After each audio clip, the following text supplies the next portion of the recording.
Okay, the first thing I'm going to find is the anatomical snuff box to help me find the other parts of the hand. So I'm just going to have you bring your thumb out a little bit and then extend your hand up a little bit so I can feel these two tendons that are popping out right there. So I'm going to come to that space right there where the scaphoid bone is. Coming off that space onto the sharp process is going to be the radial styloid process. And then if I come back to the snuff box and look at these two tendons, this tendon that goes over the thumb on the radial side is going to be the EPL tendon. Okay, so the next thing I'm going to do is test the strength of your wrist. So first, have you bring your arm to your side and then just put it up like this. Good, and then I want you to keep those fingers loose, don't have them fully extended. Good. All right, so what I want you to do is bring your wrist up as high as you can. Good, so you're at least a 3 out of 5 because you're able to move against gravity, so you can come back to where you were. I'm gonna bring you about halfway up, and then I'm gonna push down onto your hand. Just hold this position, don't let me move you, okay? Hold, hold, hold. Good. Any pain with that? No. All right, so she was a 5 out of 5 for wrist flexion. The next thing we're gonna do is called ulnar deviation. So can I have you fully extend your elbow and make a fist with your hand? Good. What I want you to do, Can you see that?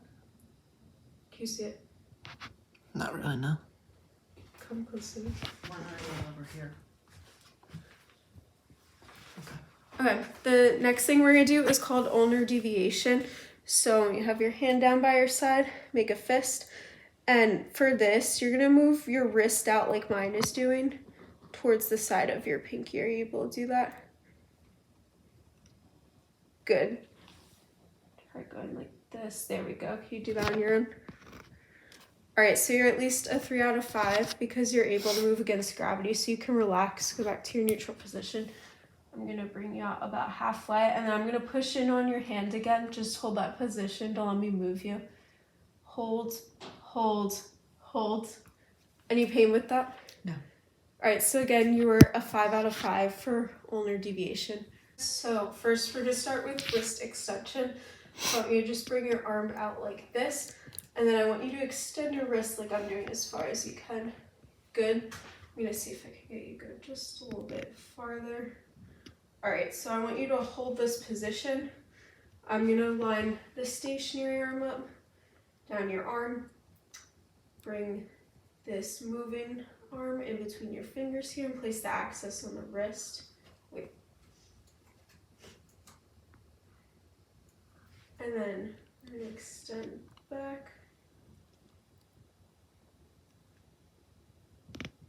And you've got 95 degrees of wrist extension, that's good.